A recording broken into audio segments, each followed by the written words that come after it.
My wife, Sarah, and I finally achieved our dream of buying a quiet little farm out in rural Oregon. It was not a working farm, just a charming old farmhouse on a few acres, surrounded by dense woods and a meandering creek. We had always wanted to escape the city, raise our kids with fresh air and open space. We moved in about 5 months ago, brimming with optimism.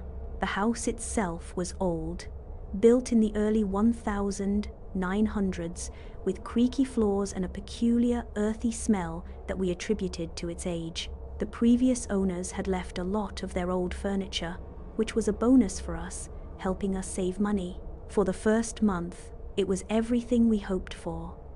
Peaceful mornings, evenings filled with the sounds of crickets, and the kids exploring the vast backyard. Then, the minor disturbances began. Small things at first. The ceramic salt and pepper shakers would sometimes migrate from the kitchen counter to the dining room table overnight. A particular blanket, always folded neatly on the sofa, would be found crumpled in a corner of the living room. We laughed it off, blaming the kids or our own absent-mindedness. "The house has a mind of its own," Sarah would joke, but the oddities grew. We started hearing faint, rhythmic tapping sounds from the walls, especially at night. It sounded like small, soft knuckles rapping against plaster. We would dismiss it as old pipes, or maybe some raccoons in the attic.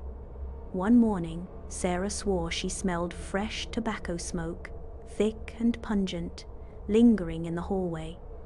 Though neither of us smoke, and we noticed that the bags of dry dog food seemed to deplete faster than they should, even with our 2 golden retrievers. One afternoon, I was in the workshop attached to the back of the house.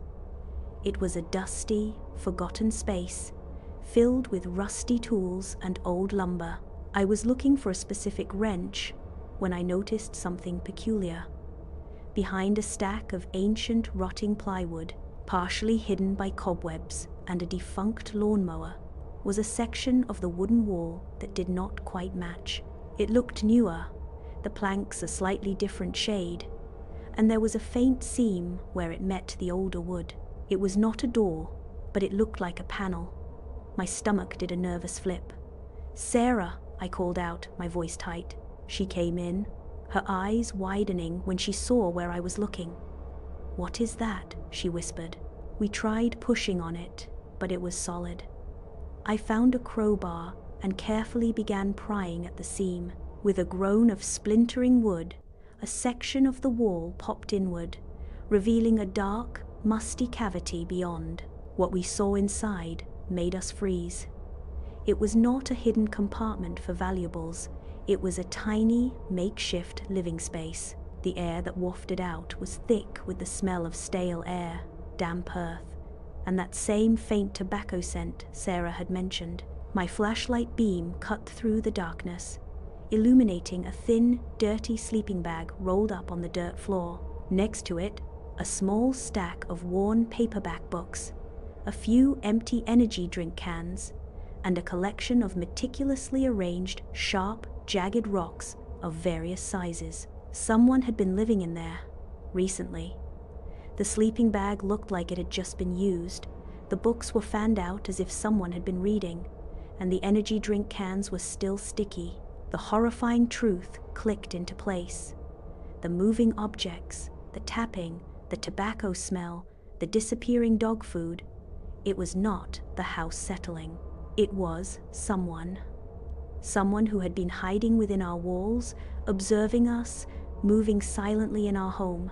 We stumbled back into the main house, pure dread chilling us to the bone. We called the sheriff immediately. A deputy arrived, a young man who initially looked skeptical but turned pale when he saw the hidden room. He searched it thoroughly, then the surrounding woods, but found nothing. No footprints, no trace of anyone. He theorized it was likely a drifter using an old, unknown entry point to the woods. He advised us to seal the opening securely.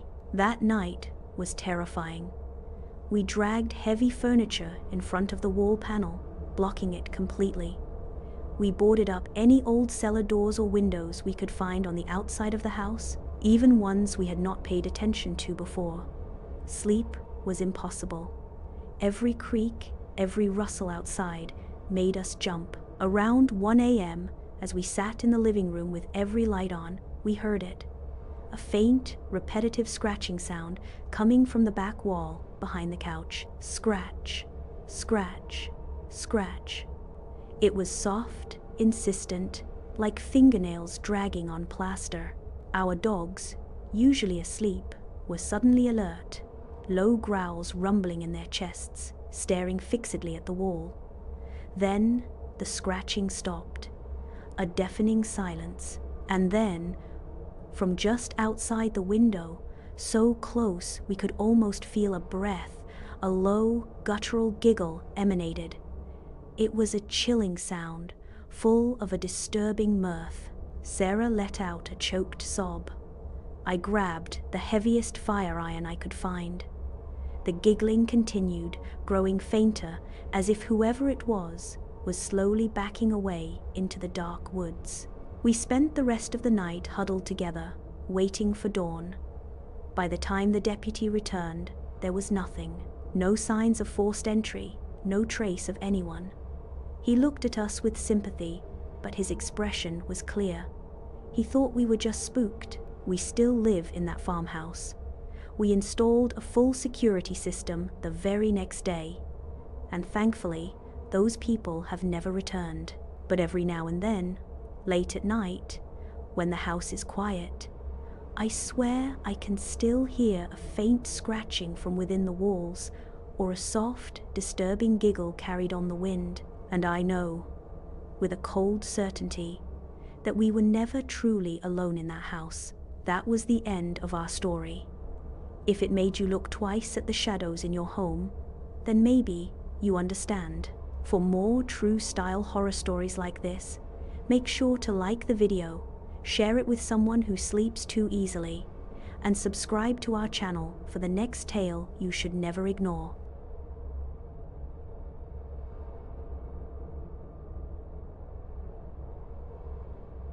My sister Chloe and I inherited our grandmother's old house a few months ago. It is a sprawling Victorian, nestled on a quiet, tree-lined street in a town we had never even heard of until the will was read. Neither of us had been particularly close to Grandma Elara. She was always a bit eccentric, preferring her own company and the solitude of her ancient home. We decided to move in, partly to save on rent, and partly out of a curiosity about the woman who had lived there for over 50 years, essentially a recluse. The house itself was a labyrinth of shadows and dust. Every room felt heavy with history, filled with antique furniture draped in white sheets, and the faint, sweet scent of potpourri and old paper. Chloe, ever the optimist, saw it as a project, dreaming of restoring it to its former glory.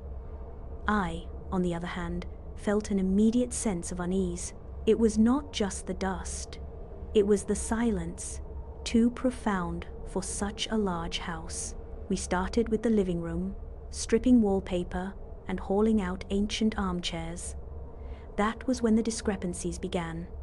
Small things at first. A teacup would move from the kitchen counter to the dining room table overnight. A book I was reading would disappear from my nightstand and reappear, open to a random page on the mantelpiece downstairs. We laughed it off, blaming each other or the ghost of Grandma Elara. Then came the sounds. Faint scratching from inside the walls, which we dismissed as rodents. But sometimes, late at night, when the house was completely still, we would hear a distinct, rhythmic creaking, as if someone were slowly rocking in a chair in an empty room. One evening, Chloe swore she heard someone humming a mournful tune from the enclosed sun porch, a room we had not even started to clear out. We checked, of course, empty. The strangeness escalated. Fresh fingerprints would appear on dusty surfaces we had just cleaned. The faint scent of a different perfume, not Grandma Elara's familiar rose, would sometimes waft through the air. Our cat, Mittens, usually a placid creature, started acting erratically. She would stare intently at empty corners of rooms, her tail twitching, then suddenly hiss and bolt. We even noticed that the level of food in the cat's bowl seemed to decrease at odd times, but attributed it to Mittens eating more than usual. One particularly chilly afternoon, while Chloe was out running errands, I was trying to fix a faulty light fixture in the main hallway. The fuse box was in the cellar, a dark, low-ceilinged space accessed by a heavy wooden door under the stairs. We had only been down there once, briefly, to turn off the main water valve when we first arrived. It was damp, earthy smelling, and filled with forgotten junk, broken appliances, old canning jars, and cobweb-draped crates. As I fumbled with the old fuses, I heard it, a soft, almost imperceptible sigh. It seemed to come from deeper within the cellar, past the main storage area. I froze, straining my ears. Nothing, just the dripping of a leaky pipe. I shook my head, blaming my overactive imagination. A few days later, the kitchen sink developed a slow leak. I knew I would have to go back down to the cellar to check the pipes. Armed with a flashlight, I navigated through the dusty clutter. That was when I saw it. Tucked away behind a stack of enormous, ancient wooden barrels, partially hidden by a tattered canvas tarp, was a door. It was not a normal door, but a heavy, unpainted slab of wood. Unlike any other in the house, it looked like it had been hastily installed, almost shoved into the stone foundation. There were no hinges visible, just a crude, heavy iron bolt. My heart began to pound a frantic rhythm against my ribs. "Chloe," I muttered to myself, though she was not there, "what have we found?" I reached out, my fingers trembling slightly, and tried the bolt. It was stiff, rusted, but it slid open with a groan. I pushed the door inward, and it scraped heavily against the dirt floor, revealing a sliver of darkness beyond. What I saw inside made me stumble back, a gasp catching in my throat. It was not just another storage space. It was a tiny, makeshift living quarter. The air was even colder, thick with a cloying, sweet and sour odor I could not place. On the damp dirt floor lay a thin, threadbare mattress, little more than a pile of rags. Next to it was a rusty metal bucket and a collection of crude, hand-carved wooden figures, grotesque and unsettling. There were empty, moldy bread bags and a few crumpled juice boxes. In one corner, a single, flickering stub of a candle sat on a flat rock. Someone had been living down here. Not in the distant past, but very recently. The mattress was still indented, as if someone had just risen from it. A half-eaten, petrified apple lay on the dirt. The wooden figures looked like they had been actively played with, and that smell, it was the smell of a confined space, of unwashed living, but with an underlying sweetness that was truly disturbing. Chloe returned home to find me white-faced, pacing frantically. When I dragged her down to the cellar and showed her the hidden room, her usual optimism vanished, replaced by a look of sheer terror. Who could have been living here?" she whispered. We called the police immediately. The same 2 officers from before arrived, their expressions now grim. They searched the hidden room, the cellar, and the entire property. Like before, they found no one. No footprints, no signs of forced entry. The only thing they could offer was a theory. Someone had been squatting, using the abandoned cellar and perhaps an old, forgotten tunnel system that some older homes in the area were known to have, leading to the nearby woods. They concluded the person must have fled when they heard me in the cellar earlier. They promised increased patrols and advised us to secure the hidden room and any potential outside access points. That night, sleep was an impossibility. We dragged heavy boxes and old furniture in front of the hidden cellar door, blocking it completely. I searched for a lock for the old root cellar door on the outside of the house, but found none that fit. Instead, I boarded it up with planks of wood, nailing them in place with trembling hands. Around 2 in the morning, as we huddled together in the living room, every light in the house blazing, we heard it. A loud, furious pounding on the barricaded cellar door. Bang, bang, bang. It was rhythmic, persistent, filled with an unsettling rage. Mittens, who had been sleeping uneasily on Chloe's lap, shot up, her fur bristling, and let out a low, guttural growl directed at the floor. Then the pounding stopped. We held our breath, listening. A moment of terrifying silence, and then, from inside the house, from the long, dark hallway leading to the back bedrooms, we heard a distinct, wet, slithering sound. It was faint, but unmistakable, as if something heavy and soft was being dragged across the wooden floor. It grew louder, closer, accompanied by a low, contented gurgle. Chloe let out a strangled cry. I grabbed the old, heavy fireplace poker, my knuckles white. Mittens, instead of running, became rigid, staring wide-eyed down the hallway, her low growl intensifying into a primal snarl. The slithering stopped. The gurgling ceased. And then, a deep, raspy voice, closer than it should have been, whispered from the hallway, "You found my room, but you did not find me," we screamed. I lunged for the phone, dialing the police with shaking fingers. By the time they arrived, 10 minutes later, there was nothing. No slithering, no whispering. The house was utterly silent, except for our ragged breathing. They found no one. Again, no signs of forced entry, no disturbed objects, nothing. The police think we are imagining things, traumatized by the discovery. But Chloe and I know. We hear the faint sounds. We smell that strange, sweet odor.